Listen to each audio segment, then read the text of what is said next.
សូត្រែទឹកពីលើដាំស្វាយមកខ្ពងអូយអាយអើយសើចអត់តើហើយអេស្អីគេធ្លាក់មកពីលើគួរអាណិតណាធ្លាក់មកពីលើដើមឈើដូច្នេះណែកុំមកច្មោះឲ្យខ្ញុំឲ្យសោះណាទឹកបានត្រូវមកស្អែកជើងពីខ្ញុំឥឡូវហ្នឹងសូមជូនរឿងជាម្ដាយរបស់កូនគេឲ្យទាល់តែបាននៅតាមទីជនបទនាពេលរសៀលមនុស្សម្នាត្រឡប់ពីស្រែចម្ការរងព្រីដោយអ្នកខ្លះទៀតបណ្ដាលគោតាមផ្លូវគាត់ជួនរថយន្តបានបោកតាមផ្លូវគាត់ត្រូវគោនោះរត់មកកាត់មុខពីមុខបណ្ដាលឲ្យម្ចាស់រថយន្តឈប់រថយន្តមកយ៉ាងម៉េចហ្នឹងព្រមកាត់មុខឡានធ្វើអីផ្លូវគេមិនក៏មិនដឹងអាណាម្ចាស់គោតែម្ចាស់គោណែណាខ្ញុំនៅនេះរកខ្ញុំធ្វើអីខ្ញុំកំពុងតែបដាគោខ្ញុំទៅផ្ទះខ្លួនឯងបើកឡានអត់មានមើលអីផងមកបន្ទោសគោខ្ញុំប្តឹងទាលុយបានណាបើនិយាយផ្ដេសផ្ដាស់អញ្ចឹងបើកឡានលឿនហើយឆ្លៀតមកបន្ទោសគេបានទៀតទៅតែមានឡានបើកមិនមែនបានជាមិនដឹងអីអញ្ចឹងនោះតែហ៊ាននិយាយលោឡាទៀតខ្ញុំប្តឹងមែនណាបើកឡានចូលក្នុងភូមិឲ្យចេះគិតគូរពីលបឿនបើកផងមិនមែនបើកមិនដឹងអីអញ្ចឹងទេកុំនិយាយដូចនេះជាមួយខ្ញុំមិនមែនមានពេលមកនិយាយច្រើនជាមួយអញទេខ្ញុំត្រូវទៅហើយខាត់ពេលខ្លាំងណាស់ដែលត្រូវមកនិយាយជាមួយមនុស្សបែបនេះខ្ញុំក៏មិនចង់និយាយជាមួយដែរទៅឲ្យផុតទៅកុំនៅជជែកច្រើនទៀតសុខប្រញាប់បាក់ឡានចាស់ចេញទៅខណៈដែលនាងក៏បានបោះដបទឹកសុទ្ធមកលើគេផងដែរឆ្លើយតាមិនដែលជួបមិនដែលប្រទះមនុស្សស្រីអីបែបនេះទេចាំមើលខ្ញុំនឹងបដៅឲ្យរៀងចាលម្ដងសូត្រែបាំងរថយន្តមកដល់ផ្ទះឈប់កក់ជាតាដែលនៅលើផ្ទះស្រែកមកសួរនាងផ្លែតមើលអូនឡានចៅឯងសំឡេងលឺម្លេះចៅតាសឹងតែកៀងបេះដូងទៅហើយពេលចៅឯងឈប់ឡានម្ដងនោះសំឡេងធម្មតាតាមិនលន់ខ្លាំងអីទេតាខ្ញុំឃ្លានបាយហើយបាយមហូបឆ្អិនហើយណែតាបាយមហូបឆ្អិនហើយបើចៅឯងឃ្លានហើយចាំតាឲ្យមីងឯងរៀបចំមកឡើងមកលើផ្ទះសិនមកចៅចាខ្ញុំទៅហើយសូត្រាឡើងទៅលើផ្ទះផ្លែនតែអ្វីដែលនាងឃើញពេលឡើងទៅដល់លើផ្ទះភ្ញៀវពីរនាក់កំពុងតែអង្គុយពិសាទឹកតែជាមួយជីតារបស់នាងជំរាបសួរពងបាទក្មួយហើយទៅមកពីណានងពូលឺឆ្លៃឆ្លងជាមួយតាក្មួយឯងបាញ់មិញហាក់បីដូចជាលឺតែក្មួយឯងឃ្លានបាយអីចៅស្រីខ្ញុំក៏ឃ្លានគ្រប់ទៅពេលនឹងឯងលោកក្មួយមិនចាំបាច់យកចិត្តទុកដាក់អីទេ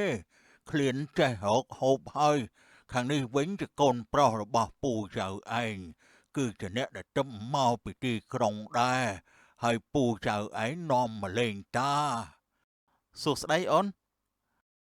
ចាសួស្ដីបងតែខ្ញុំទៅរកអីហូបសិនហើយនាំចៅប្រុសទៅជាមួយផងទៅនៅជាមួយចាស់ចាំងរឿងពិបាកបន្តិចហើយណាមិនសូវជាចេះនិយាយស្ដីអីច្រើនទេនាំទៅជាមួយចៅចោ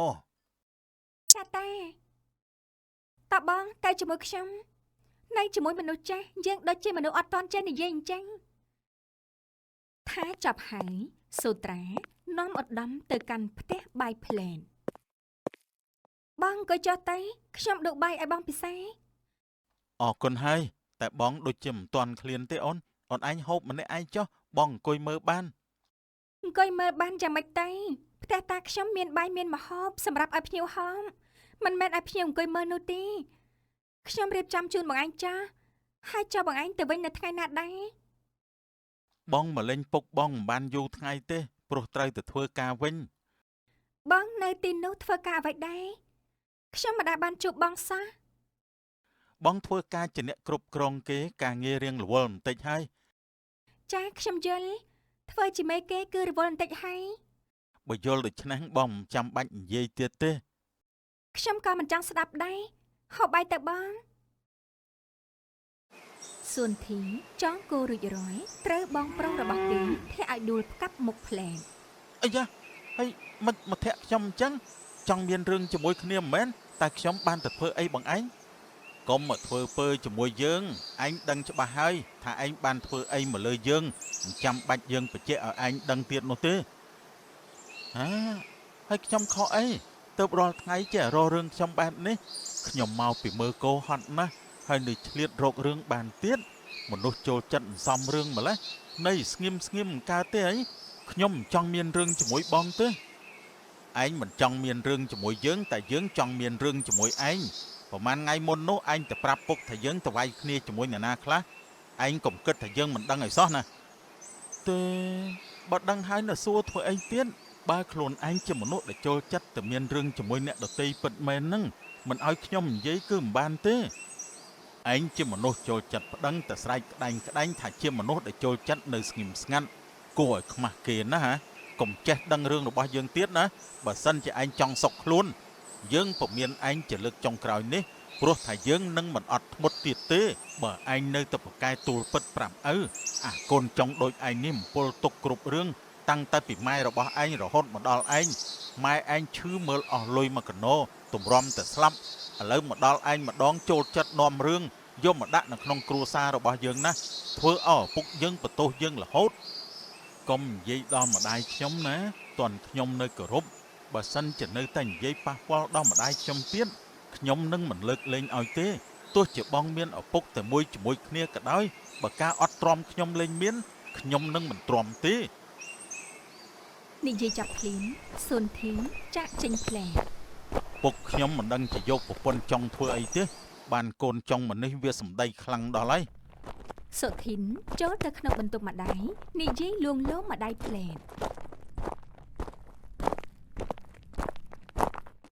ម៉ែខ្ញុំសុំលុយចាយខ្លះមកចង់ទៅណាឯងដើរលេងមិនចេះឆ្អែតឆ្អន់សោះនៅផ្ទះខ្លះផងជួយការងារឪឯងកុំចេះតែចង់ដើរលេងពេក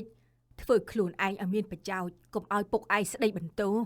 ខ្ញុំធ្វើខ្លួនមានប្រយោជន៍រាល់ថ្ងៃហើយតែពុកមិនដែលមើលឃើញទេម៉ែឮតែពុកស្ដីបន្ទោសខ្ញុំពេលខ្លះមិនមែនមកពីខ្ញុំទេណាមកពីអ្នកផ្សេងទទួលពិតពុកបើដឹងថាមានអ្នកផ្សេងទូពិតពុកឯងហើយម្ដេចក៏មិនខំយកចិត្តពុកទៅពុកជាមនុស្សដែលគួរយកចិត្តមិនមែនជាស្រីរបស់ឯងទេម៉ែឯងកុំនិយាយអញ្ចឹងមើលខ្ញុំព្យាយាមយកចិត្តគាត់ហើយតែគាត់ហាក់បីដូចជាមិនអើពើជាមួយខ្ញុំតលតែសោះពុកចូលចិត្តតែកូនចង់គាត់នឹងមិនបានចូលចិត្តខ្ញុំទេបើឯងធ្វើខ្លួនមានប្រយោជន៍ពុកច្បាស់ជាចូលចិត្តឯងហើយតែឯងធ្វើខ្លួនឯងអត់ប្រយោជន៍រាល់ថ្ងៃម៉ែគ្មានលុយសម្រាប់ឯងទេនៅផ្ទះជួយការងារពុកឯងទៅមិនឲ្យលុយឯងតាណាឡើយប្រយ័ត្នម៉ែវាយឯងបាក់ជើងសុំប៉ុណ្ណឹងក៏មិនបានដែរគួយធុញណាសុធីនចេញពីបន្ទប់របស់ម្ដាយភ្លាមធ្វើខ្លួនឲ្យមានប្រយោជន៍ទៅពុកឯងណាមិនស្ដីបន្ទោសឯងសួនធីបានរាប់លុយចងជាដុំរួចរាល់យកទៅឲ្យឪពុករបស់គេនៅឯក្នុងបន្ទង់ពងទាំងនេះជាលុយដែលខ្ញុំទៅទាមកបានពុករាប់មើលម្ដងទៀតទៅបើខ្វះខ្ញុំទៅទាគេម្ដងទៀតឬក៏អាចជ្រុះបាត់ខ្ញុំរាប់គ្រប់ជ្រុងជ្រោយអីណាពុកទុកចិត្តលើកូនហើយពុកមិនរាប់ម្ដងទៀតទេតើអ្នកណាខ្លះដែលនៅជាពាក់យើងនោះនៅភូមិខាងកើតនឹងប្រមាណគ្រួសារទៀតពុកដល់ពេលកំណត់កូនឯងទៅទាជំនួសពុកឲ្យបានគ្រប់គ្នាផងណាបាទពុកចាំខ្ញុំទៅទាពេលដល់ថ្ងៃខ្ញុំទៅងូតទឹកសិនហើយណាពុកទៅចុះកូនសួនធីប្រញាប់មកងូតទឹកនៅឯមាត់អណ្ដូងប្រពន្ធដើមរបស់ពុកគីក៏បានបន្លឺឡើងយើងប្រាប់ឲ្យឯងដឹងកុំចូលចិត្តយករឿងកូនរបស់យើងទៅទូពិតប្តីយើងទៀតឯងនៅដោយឯងកូនរបស់យើងគឺនៅដោយគេរស់នៅចេះក្រែងចិត្តគ្នាផងខ្ញុំមិនបានទូលពិតអីទេមីងពុកដឹងតែខ្លួនគាត់អន្តាទោះបីជាខ្ញុំមិននិយាយអីសោះក៏មានអ្នកផ្សេងគេជជែកអំពីរឿងនេះដែរអ្នកក្នុងភូមិនេះគេដឹងច្បាស់ថាកូនមីងជាមនុស្សបែបណាតែឯងជាមនុស្សនៅក្នុងគ្រួសារគួរណាតែចេះរក្សារឿងសម្ងាត់នៅក្នុងគ្រួសារខ្លះផងកុំចូលចិត្តយកទៅនិយាយពេកទេខ្ញុំមិនបានយកទៅនិយាយទេមីងកុំចោទប្រកាន់មកលើខ្ញុំអញ្ចឹងកុំយករឿងកូនរបស់យើងទៅនិយាយឲ្យយើងបានឮឯងត្រឹមតែជាកូនចំប៉ុណ្ណោះចេះដឹងពីឋានៈរបស់ឯងផងនិយាយចឹងមីងងឿនដើរចេញទាំងមិនស្រណោះឡើយ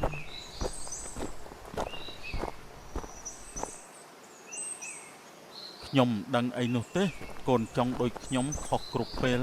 ខ្ញុំមិនអាចរកកន្លែងកើតមិនអាចរើសឋានៈជាកូនដើមកូនចង់បាននោះទេគឺឪពុកម្ដាយខ្ញុំជាអ្នកកំណត់ឲ្យខ្ញុំតើ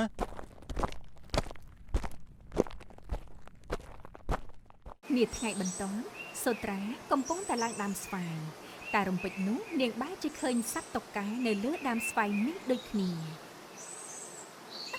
តុកែជួយផងតុកែអើយតាយជួយចាផងកុំចូលមកចិត្តខ្ញុំឲ្យសោះណាចេញឲ្យឆ្ងាយទេសូត្រាស្រាប់តែធ្លាក់ពីលើដើមស្វាយមកខ្ពស់អូយអាយយសោយអត់តោះហើយខ្ញុំមិនចង់ជួបទេកុំឲ្យខ្ញុំបានឃើញទៀតអីសោះ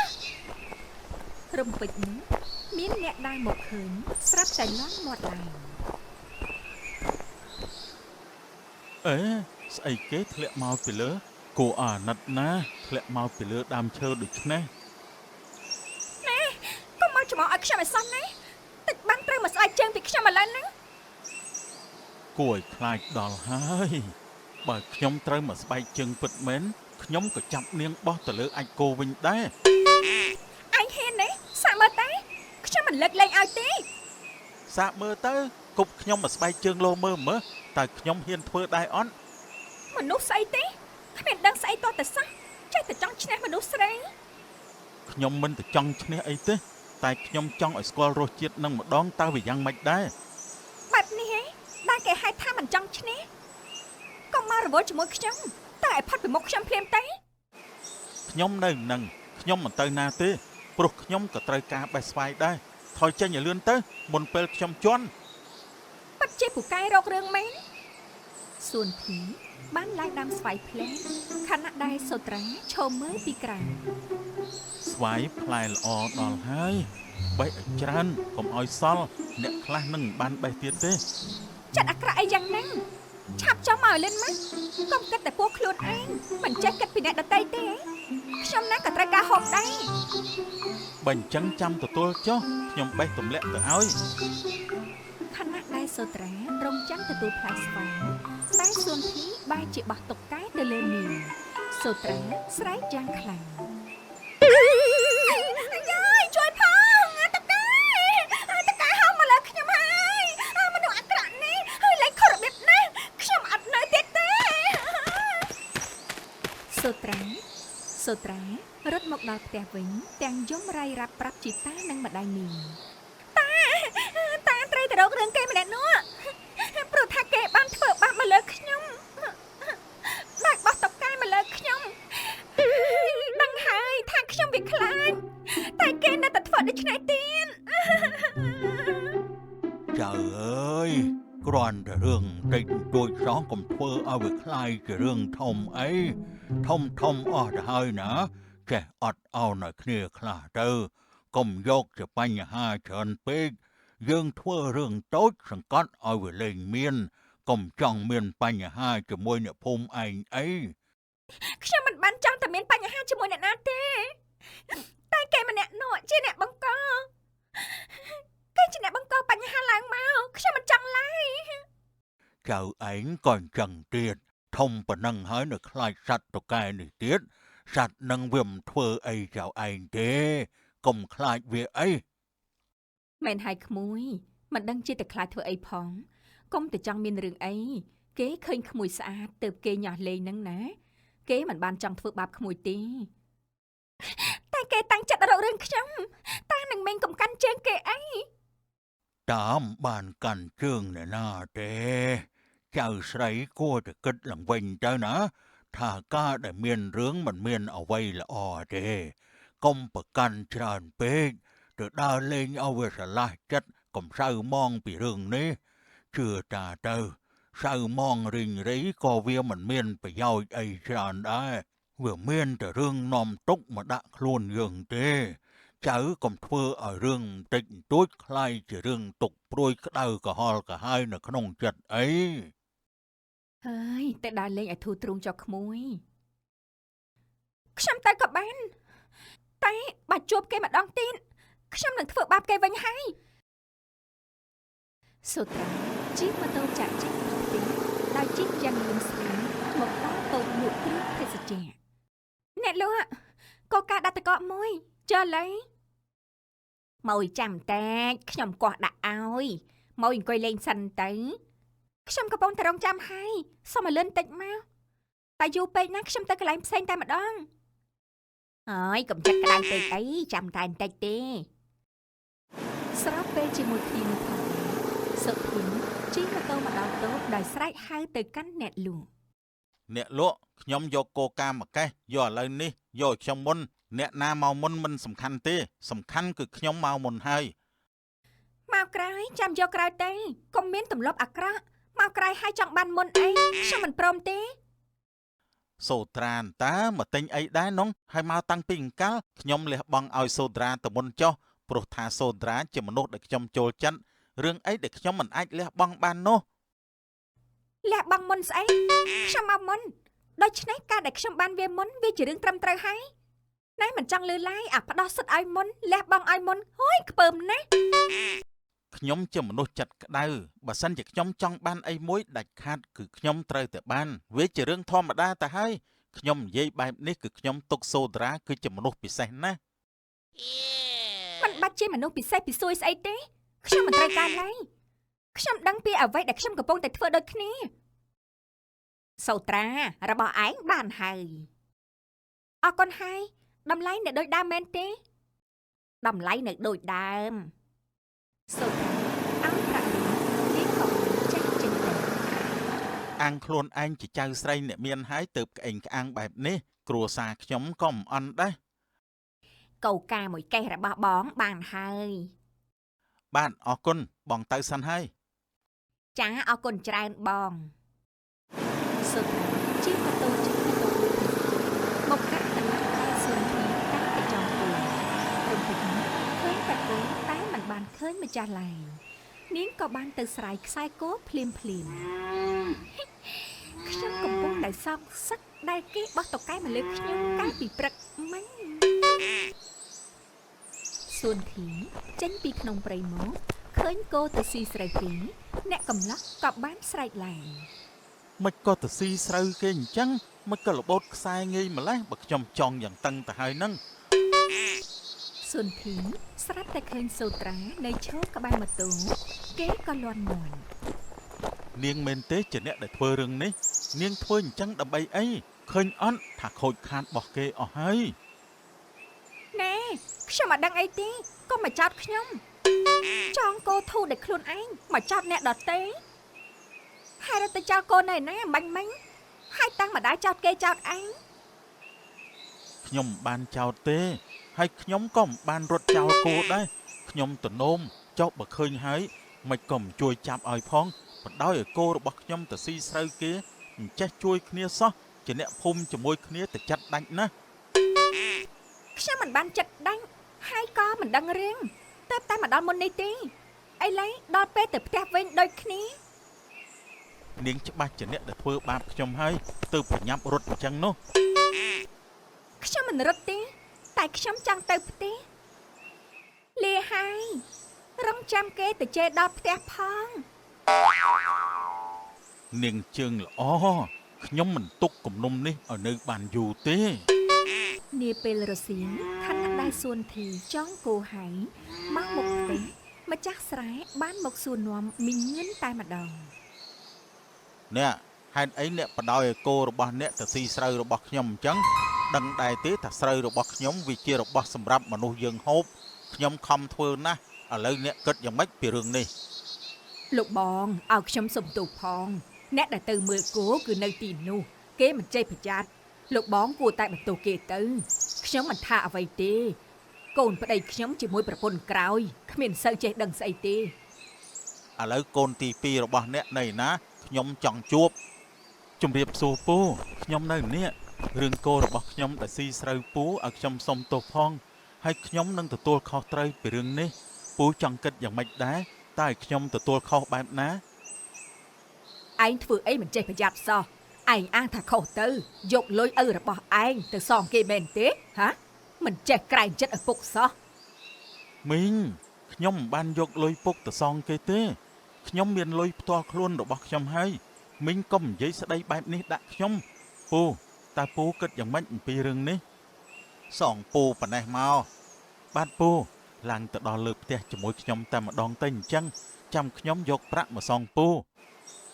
ថាហើយអ្នកទាំងពីរឡើងទៅលើផ្ទះតែម្ដងនាថ្ងៃបន្ទាប់ពេលដែលសួនធីបានមកទាបប្រាក់អ្នកដែលនៅចំពាក់ឪពុករបស់គេខណៈនោះអ្នកដែលចំពាក់បានសួរឡើង ក្មួយប្រាក់ដែលពូជាពាក់នោះអាចយកកូនស្រីពូកាត់កងបានដែរទេក្មួយព្រោះពូអស់លទ្ធភាពហើយ អត់បានទេពូខ្ញុំមិនអាចធ្វើអញ្ចឹងទេព្រោះតែខ្ញុំគឺយកតែប្រាក់មិនយកលុយកាត់កងជំនួសទេ បើអាចក្មួយឯងការជាមួយកូនពូតែម្ដងទៅអីដើម្បីបានរួចប្រាក់ដែលពូជាពាក់ពូនិងកូនស្រីហត់នឿយក្នុងការរកប្រាក់មកសងក្មួយហើយ មិនអីទេពូសងតាមលទ្ធភាពចុះខ្ញុំមិនបខំពូទេបានប្រមាណពូសងប៉ុណ្ណឹងចុះណានៅក្នុងភូមិជាមួយគ្នាតាខ្ញុំមិនរឹបអូសយកអីនោះទេ អរគុណណាស់ក្មួយដែលបានយោគយល់ដល់គ្រួសាររបស់ពូ បាទមិនអីទេពូអញ្ចឹងខ្ញុំសុំលាពូសិនហើយណា ថាចាប់សួនធីបានចាក់ចេញទៅវិញតែលុះមកដល់កាត់លើផ្ទះសុនធីគេក៏ឈប់មកទៅ សូត្រាចេញមកក្រៅមួយផ្លែតមកមានរឿងចង់និយាយគ្នា មានរឿងអីនិយាយលឿនមកខាងរឿងស្អី កុំធ្វើជាមិនដឹងរឿងមើលកាលពីម្សិលបានធ្វើអីខ្លះលេងគោរបស់ខ្ញុំឲ្យទៅស៊ីស្រូវរបស់គេកុំគិតតែខ្ញុំមិនដឹងឲ្យសោះ ដឹងក៏ដឹងតែខ្ញុំមិនខ្វល់ផងខ្ញុំគ្រាន់តែសងសឹកដែលឯងបានបោះតុកែដាក់ខ្ញុំពេលនេះខ្ញុំសងសឹកបានសម្រេចហើយ សងសឹកអាក្រក់ណាស់ណោះចាំមើលណាខ្ញុំនឹងសងសឹកវិញដោយឲ្យយកកូនឲ្យខ្ញុំហើយ តោះទៅយូរជ្រេញចេញឲ្យផុតពីផ្ទះខ្ញុំទៅ ទៅហើយគង់តែបានលួងកូនខ្ញុំទេទៅសិនហើយ សួនធីក៏បានចាក់ចេញទៅភ្លាមឈឹតោះទៅយូរទៅខ្ញុំទៅលួងកូនរបស់ឯងនាថ្ងៃបន្ទាប់សួនធីកំពុងតែចម្រះស្មៅនៅឯភ្នូររបស់ម្ដាយគេត្អូញត្អែបណ្ដាលដូចគ្នា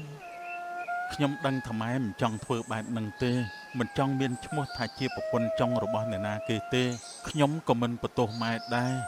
ខ្ញុំធំធាត់មកហើយធំដឹងក្តីឡើងដោយលឺតែពាក្យថាកូនចុងសឹងតរាល់ថ្ងៃម៉ែក្នុងជាតិថ្មីសូមកុំឲ្យម៉ែអាភ័ព្វអាយុខ្លីដូចជាជាតិនេះទៀតអីខ្ញុំនៅតែគោរពស្រឡាញ់ម៉ែមិនថាមានរឿងអ្វីកើតឡើងនោះទេ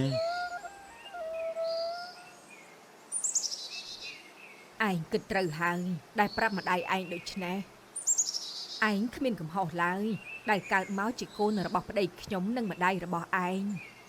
តែអ្នកដែលសាងកំហុសគឺជាឪពុកឯងនិងម្ដាយរបស់ឯងនោះទេ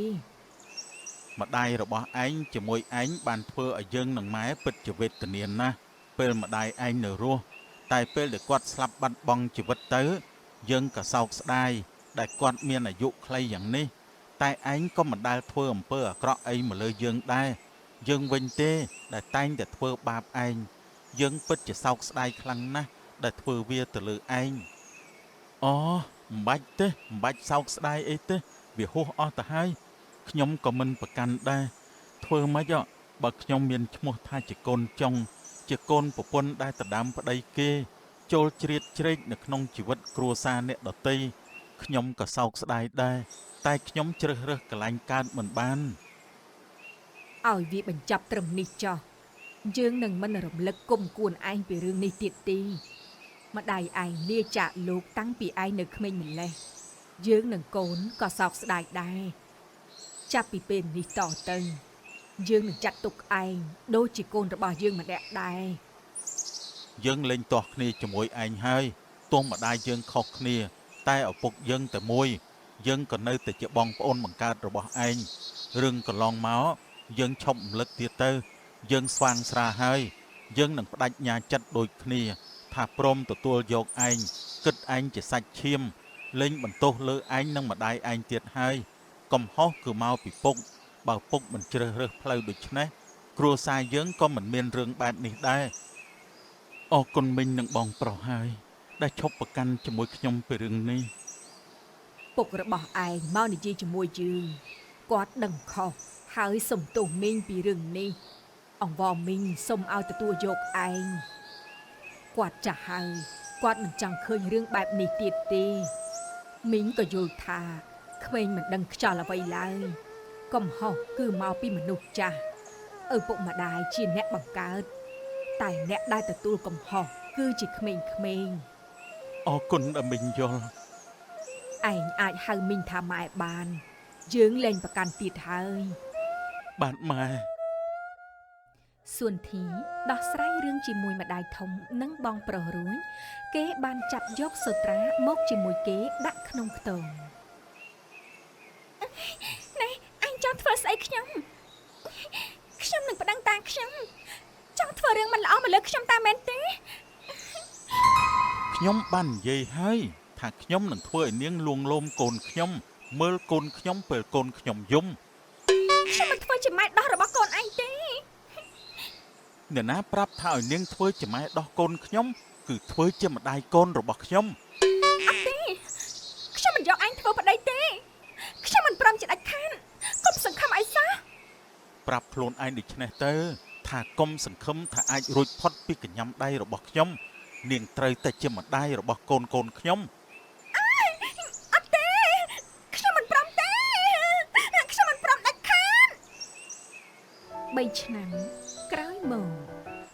សូត្រាកំពុងតែបំបៅកូននៅក្នុងផ្ទះខណៈដែលប្តីរបស់នាងទើបតែមកពីធ្វើការដូចគ្នាមិនគួរណាស់តែលើកខ្ញុំអាគាត់នេះទេប្រាប់ថាមិនយកហើយនៅតែលើកឲ្យទៀតឥឡូវខ្លាចជាម្ដាយរបស់កូនគេឲ្យទាល់តែបាន មិនបាច់ល្អូទេព្រោះតាអូនឯងចូលចិត្តបងគឺច្បាស់ជាលើកចៅស្រីគាត់ឲ្យបងហើយប្រាប់ហើយមិនជឿពេលនេះខ្លាចជាម្ដាយរបស់កូនបងឲ្យទាល់តែបាន អ្នកទាំងពីរខ្លាចជាប្តីប្រពន្ធនឹងគ្នាឲ្យទាល់តែបានដោយមានកូនជាមួយគ្នាដល់ទៅ4នាក់ទៀតផងរីឯប្រពន្ធមុនរបស់ឪពុកសួនធីក៏លែងប្រកាន់ថាគេជាកូនប្រពន្ធចុងទៀតដូចគ្នា